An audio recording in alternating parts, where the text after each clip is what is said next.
Magalak ang bawat nilalang,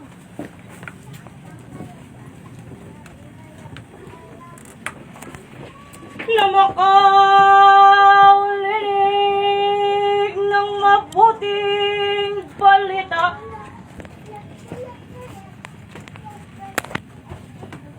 Datapwat mas lalong magalak ang Diyos kung ang bawat nilalang ay tupdi ng bawat ninyang wikain. Kapayapaan, kapayapaan sa inyong kalagitnaan.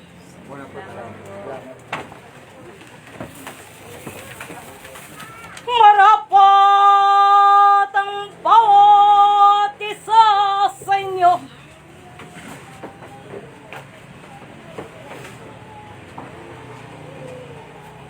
Na umulinig ng bawat salita. Datapwat kung ang inyong pagparito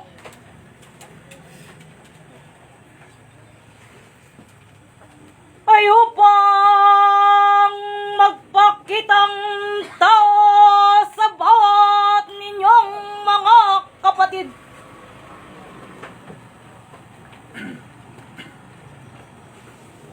Ang bagay na ito'y hindi kalugdan ng Diyos na buhay, sapagkat ika'y mapagkunwari.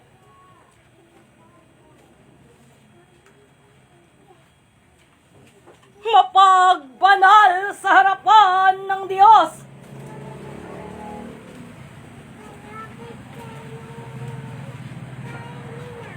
Gayon na lamang baga ang magiging sistema sa inyong kalagitnaan. Huwag nawang mangyari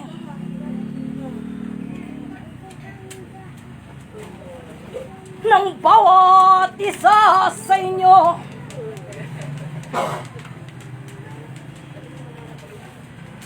ay kakitaan ng pagbabalat kayo upang masabi sa inyong kalagitnaan na kayo'y naglingkod at tumupad ng inyong mga tungkulin sa harapan ng Diyos na buhay. Sapagkat katotohanang wikain ko, hindi Diyos ang inyong mga pinaglingkuran.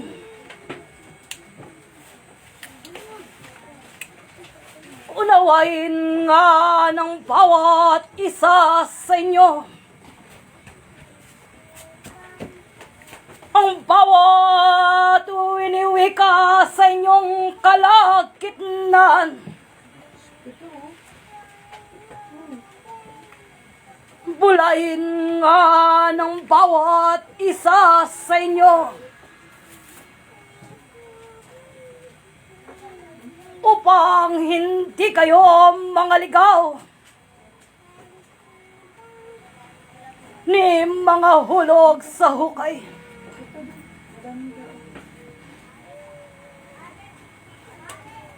Tunay nga ng panahon ay lumilipas. Ang bawat oras ay nasasayang. Magmatulin nga ang bawat isa sa inyo na gawin ang mabuti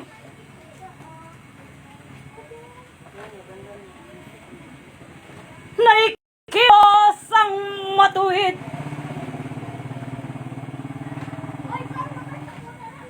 Datapwat kung ang mga bagay na ito ay hindi makita sa bawat isa sa inyo.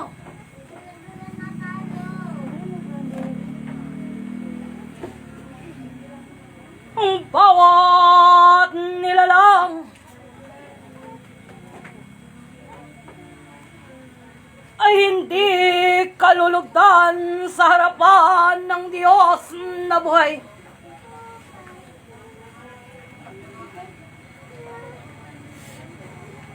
Tunay nga ng Diyos ay matuwid na bawat kanyang ipinangako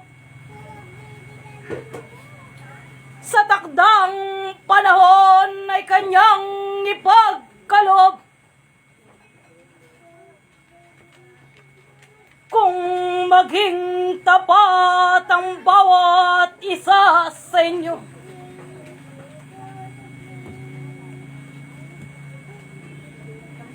kaya naway pagkatiwalaan sa bawat maliliit na kayamanan upang ang Diyos ay magtiwala din naman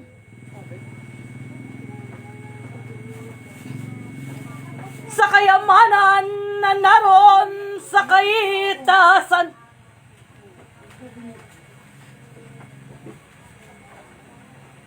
Maging tapat ang bawat isa sa inyo. Kung ang bagay na ito ay makita, tunay ngang kagalakan ng Diyos ay sumainyo. Datapwat sa buhay espiritu,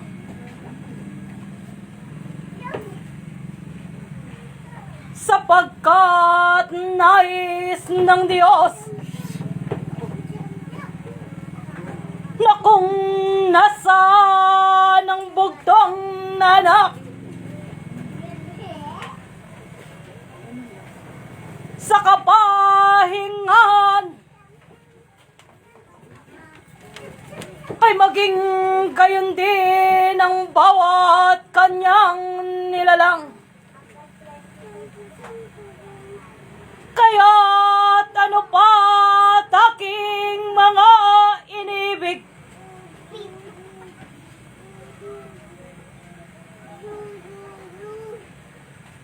pagsumikapan ng bawat isa sa inyo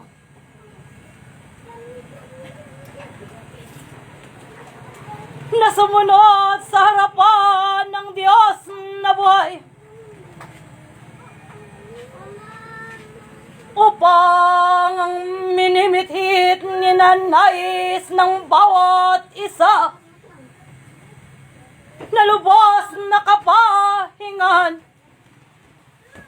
at kaligtasan ng bawat ninyong kaluluwa sa pagdatal ng kapanahunan. Ang putong ng buhay ay inyong matatamasa. Alalahanin nga ng bawat isa sa inyo na sa buhay na ito ang lahat ng bagay tunay ngang may kangganan at ang lahat ay mauwi sa walang kabuluhan. Datapwat ang inyong mga gawang mabuti at tapat na pagsunod sa harapan ng Diyos na buhay ay tunay ngang matitimbang at gagantihan sa kapanahunan. Magmatulin nga ang bawat isa sa inyo habang ang ilaw ay nasa inyong kalagitnaan.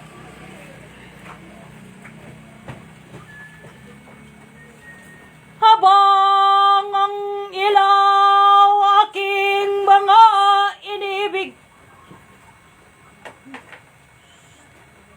ay patuloy na luwiliwanag sa bawat isa sa inyo.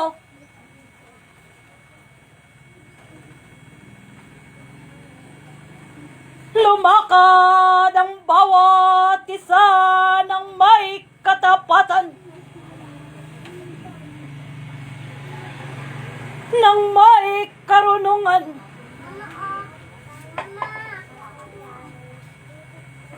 Pasakop nga ang bawat isa sa inyo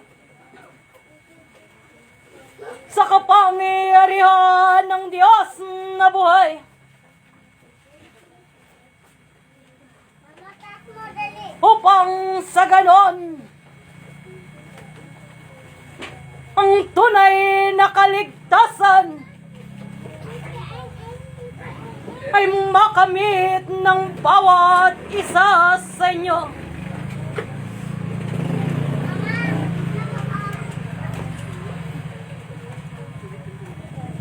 Kung hindi magkagayon ng lahat ng inyong mga pagpapagal, ay hindi kikilalanin ng Diyos na buhay. Kaya't ibig ko sa bawat isa sa inyo ay manatili sa katapatan hanggang sa mga huling araw.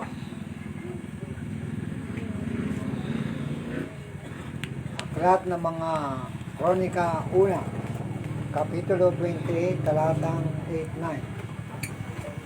Ngayon nga'y sa paningin ng buong Israel, ng kapisanan ng Panginoon, at sa pakinig ng ating Diyos, sundin at suriin ang lahat ng utos ng Panginoon ninyong Diyos, upang inyong ariin ang mabuting lupain ito at maiwang pinakamana sa inyong mga anak pagkamatay ninyo magpakailanman. At ikaw, Solomon na aking anak, kilalanin mo ang Diyos ng iyong ama at paglingkuran mo siya ng sandal na puso at ng pusang pag-iisip, sapagkat sinaliksik ng Panginoon ang lahat na puso at naalaman ang lahat na akala ng pag-iisip. Kung iyong hanapin siya, ay masusumpungan siya sa iyo. Ngunit kung pababayaan mo siya, kaniyang itatakwil ka magpakailanman. Suriin ang bawat isa sa inyo. Inyong bulayin aking mga inibig.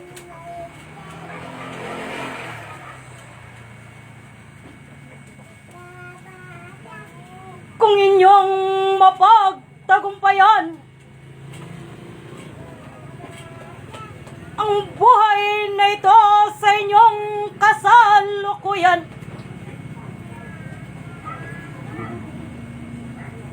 katulad ng isang magulang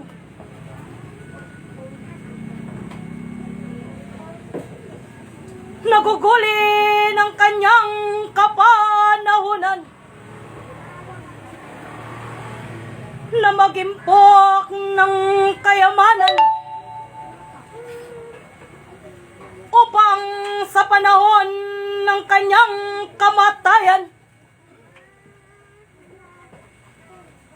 ang bahagi nito ay may pagkakaloob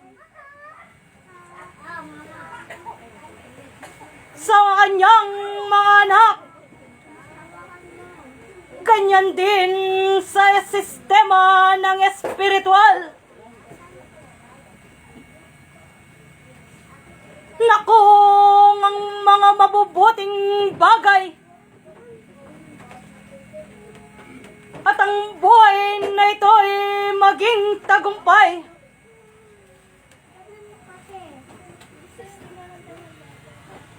Ang kagalakan ng Diyos ay tatamasahin din naman ng inyong mga bunga sa laman.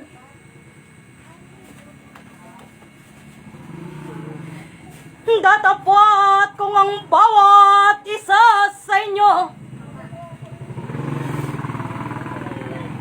ay magpabaya sa harapan ng Diyos na buhay. Ano ang inyong may pamamana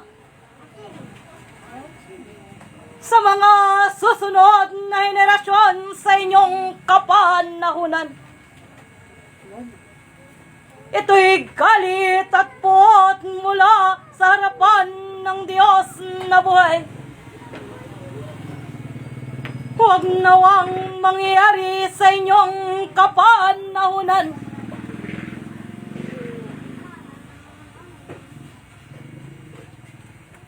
Sapagkat ibig ko aking mga inibig, na mapagtanggumpayan ng bawat isa sa inyo ang tungkulin na nasa inyong balikat at maisadsad sa hangganan ng inyong taglay na lakas.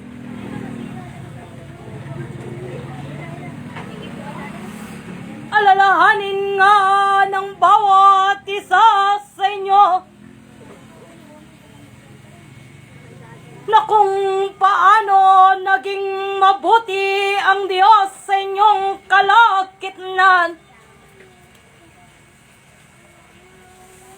Ito'y tumbasan din nawa ng bawat isa ng kabutihan upang sa gayon manatili ang kapayapaan sa inyong kalagitnaan.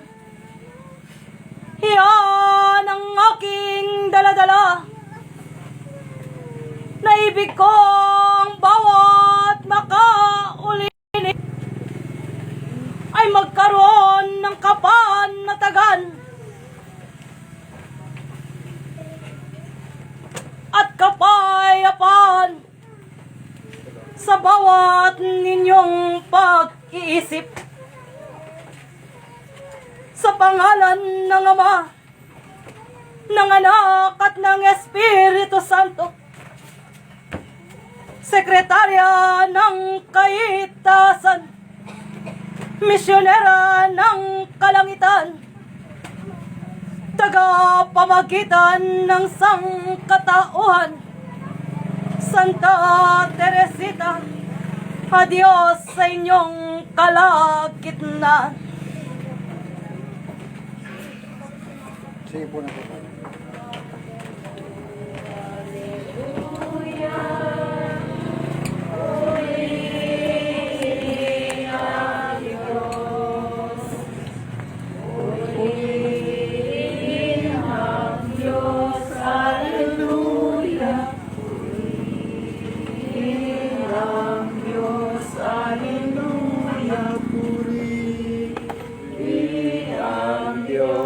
Hallelujah.